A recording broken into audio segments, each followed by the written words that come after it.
X4M, Oui, je sais sur quelle bande-annonce on va faire le prochain popcorn. je t'écoute. Pirates des Caraïbes 5. Ouais, cool. Allez, je pars écrire un truc. A few moments later. X4M, Oui. alors on change tout. On part sur la Justice League. Ah, Ah ouais, les musiques elles déchirent, ça pète dans tous les sens. Non, franchement c'est mieux. ouais, cool. Allez, je pars écrire un truc. One eternity later. X4M. Oui. Bon, j'ai bien réfléchi. Et finalement, Attends, viens voir. Mate plutôt ça.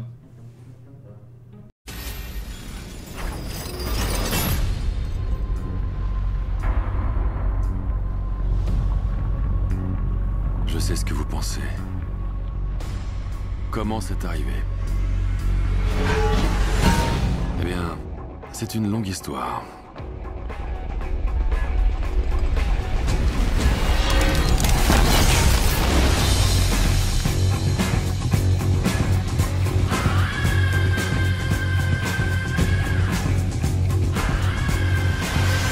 Asgard est morte.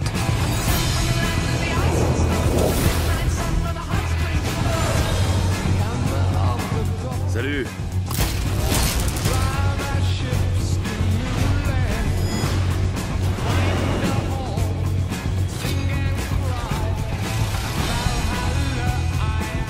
Qu'as-tu apporté cette fois? Un adversaire.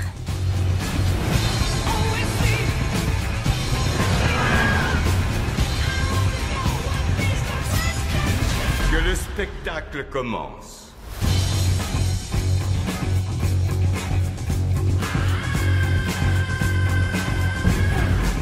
Et maintenant, je vous présente l'unique, l'incroyable...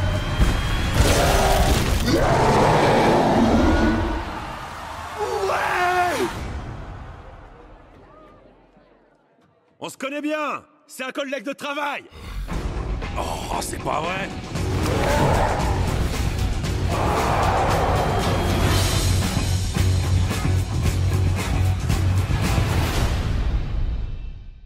Oh putain, c'est une tuerie, c'est n'importe quoi, on fait un truc là-dessus. Ah putain, ça va déchirer. S'il te plaît, tu te calmes, tu t'enjailles pas trop, hein.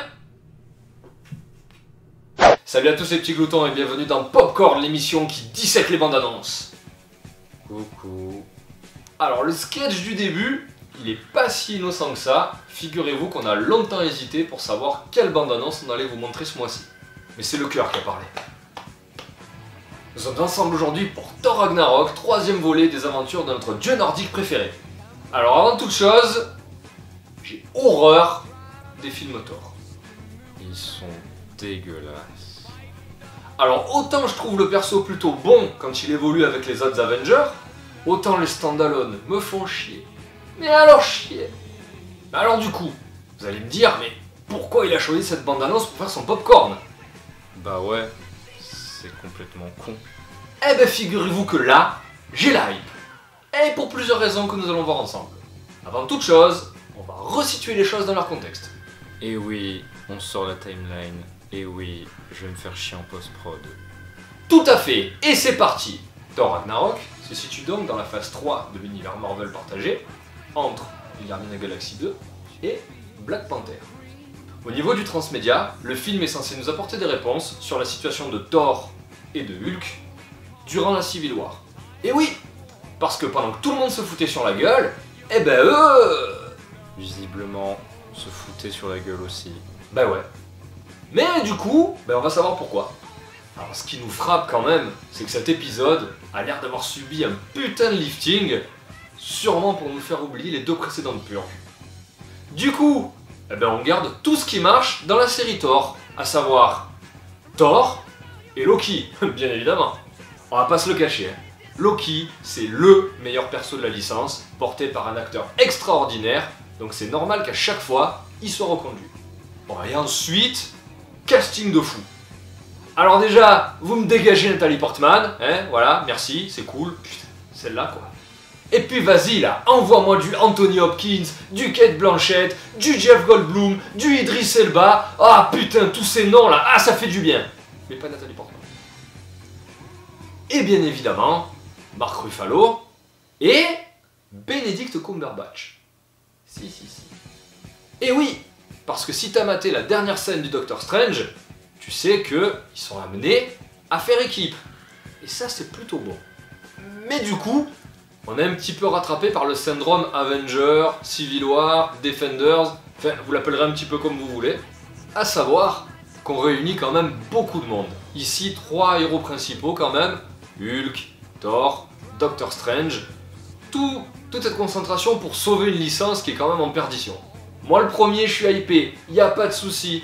Par contre, bien souvent, le film en pâtit.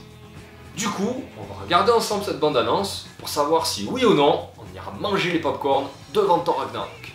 C'est parti.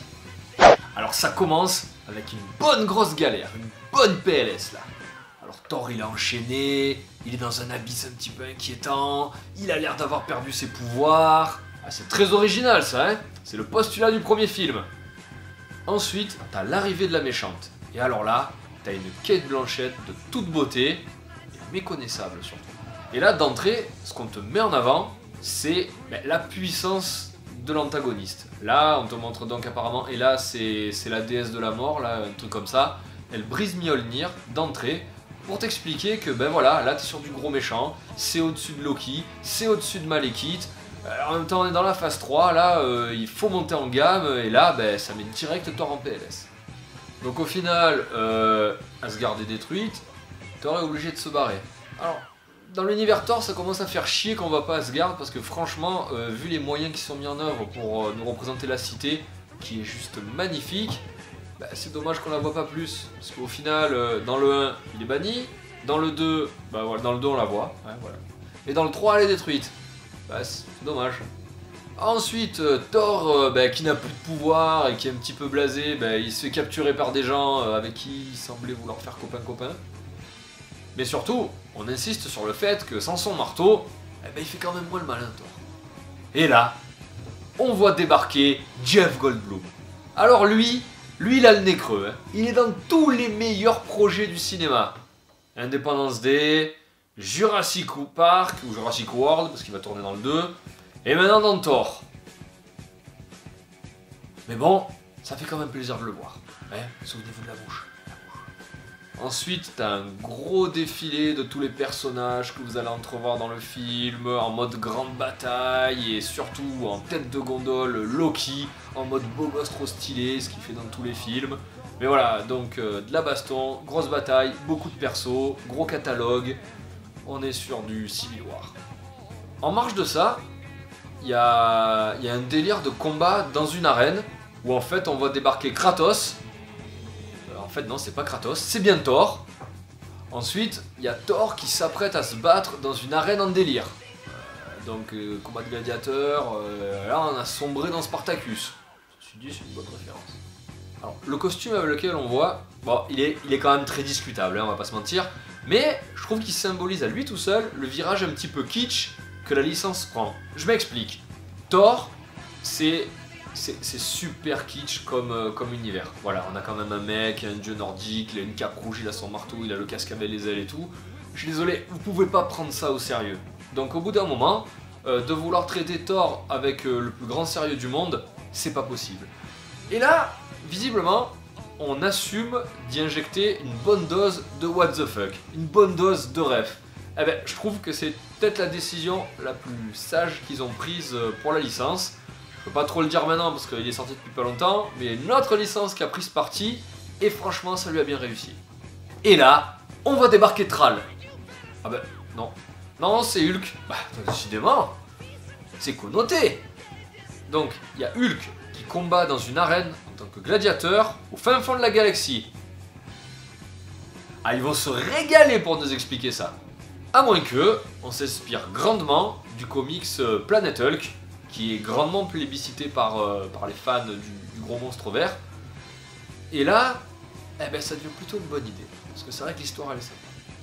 Du coup, la chute de la bande-annonce est d'autant plus marrante qu'on sait que les deux persos ne s'apprécient pas. D'ailleurs, dans le premier Avenger, ils s'étaient déjà battus. Bon, certes, Hulk était sous contrôle, ou sous influence, mais on sent qu'au travers des vannes, il y a quand même toujours de la tension entre les deux. En plus, ce qui est sympa, c'est que du coup, il y a un perso qui peut se battre avec une force équivalente à Hulk. Ça arrive pas souvent. Et je compte pas les mecs qui mettent des armures en trichant. Et pour finir cette bande-annonce, sortie de nulle part, eh ben, il y a une typographie des années 80 et la musique qui va avec pour nous annoncer le film. Pourquoi? Bon, personnellement, je pense qu'on est en train d'assister à un vrai virage en 180 degrés sur la licence Thor. On arrête le sérieux, on y met une bonne dose de what the fuck et on mise sur tout ce qui marche un petit peu en ce moment. Casting de fou, influence des années 80, les multiples références aux autres persos, caméos, transmédia, beaucoup de super-héros. On serait tenté de dire que ça peut faire beaucoup, mais moi perso ça me va. Le film, il en avait besoin. Je suis désolé, ça ne nous viendrait pas à l'idée de faire ça pour un Iron Man ou pour un Captain America, même s'ils l'ont fait pour Captain America, mais franchement c'était pas dans l'intérêt de la licence directement, c'était plus pour introduire un futur, c'est pour faire un Avenger bis. Mais là, Thor, il y a besoin d'un petit peu de sang neuf. Franchement, ces sidekicks, là, les personnes qui sont avec lui, on les connaît pas. Franchement, on les connaît pas. Moi, je sais même pas un nom. Il y a peut-être Sif ou quoi, là, mais on en a rien à foutre en plus. Donc là, c'est sympa quand même qu'ils ramènent d'autres super-héros pour étoffer cet univers et faire en sorte que, ben voilà, qu'on puisse passer un bon moment devant un film Thor. Je pèse mes mots. Le Thor 1, dans la phase 1, c'est le film le plus important pour mater Avenger et c'est le plus pourri. Donc si encore c'était super indépendant comme les Gardiens de la Galaxie, mais c'est pas le cas. Donc ok, faut mater Thor, faut mater Thor pour tout comprendre, mais putain, filez-nous du bon film. Et là, du coup, ben, vu que vous balancez le frico, le paquet, tous les moyens et tout, il y a moyen de passer un bon moment. Mais encore une fois, on est obligé de balancer tout ça pour avoir un bon Thor. Donc ouais, vous l'avez bien compris, j'attendrai pas le DVD, j'attendrai pas le Blu-ray, j'irai mater Thor 3 au cinéma parce que je suis sûr que c'est un bon film à popcorn, un grand film à grand spectacle. Donc ben voilà, c'est tout pour cette bande-annonce. J'espère que comme moi vous l'avez kiffé, j'espère que quand vous l'avez reçu, ben, comme moi, elle m'a fait des bons noms de tous les sens et tout. On a été quand même surpris de recevoir ça de la part de la licence Thor. Voilà.